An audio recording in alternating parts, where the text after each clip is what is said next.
السلام علیکم ورحمۃ اللہ وبرکاتہ۔ اعوذ باللہ من الشیطان الرجیم، بسم اللہ الرحمن الرحیم۔ السلام علیکم ورحمۃ اللہ وبرکاتہ۔ رب زدنی علما۔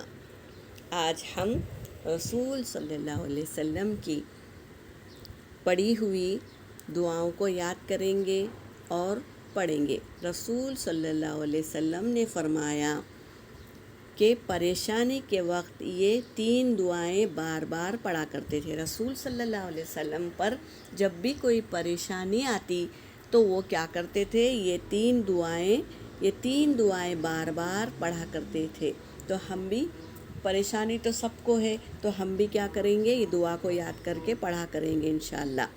وہ تینوں میں سے ایک یہ دعا ہے، لا الہ الا اللہ العظیم الحلیم، لا الہ الا اللہ رب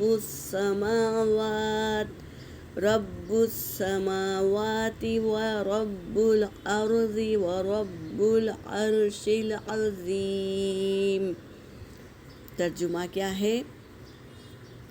لا الہ الا اللہ، اللہ کے سوا کوئی معبود برحق نہیں ہے، الا اللہ العظیم الحلیم، اور جو بہت عظمت والا اور بردبار ہے، بردبار ہے۔ لا الہ الا اللہ، اللہ کے سوا کوئی معبود برحق نہیں، رب السماوات و رب الارض و رب العرش العظیم، اور وہ زمین و آسمان اور عرش عظیم کا رب ہے۔ صحیح بخاری کی حدیث ہے، یاد کریں گے اور عمل میں لائیں گے۔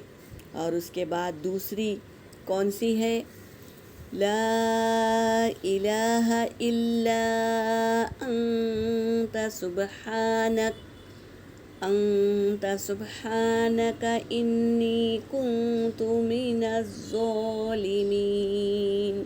یہ یونس علیہ السلام کی دعا ہے جو اللہ نے سنی تھی اور قبول کی تھی۔ اور تیسری دعا یہ ہے، اللہ ربی لا اشرک بہ شیئا، اللہ، صرف اللہ ہی میرا رب ہے، صرف اللہ ہی میرا رب ہے، میں اس کے ساتھ کسی کو شریک نہیں کرتا۔ یہ ہمیں دلیل دینی ہوگی اللہ کو کہ ہم اللہ کے سوا کسی کو ہماری زندگی میں شریک نہیں کریں گے، صرف ذکر اللہ ہی کا کریں گے، اللہ کے سوا کسی کو شریک نہیں ٹھہرائیں گے۔ تو یہ اقرار کریں گے تو اللہ تبارک تعالی ہمیں نعمتوں سے بھر دیں گے۔ تو ضرور ہم یہ 3 دعا کو یاد کریں، اور یہ آسان ہے، یاد بھی آسانی سے ہو جاتی ہے، تو یاد کر کے ہم عمل میں لائیں گے انشاءاللہ۔ اللہ ہمیں عمل کرنے کی توفیق عطا فرمائے، آمین یا رب العالمین۔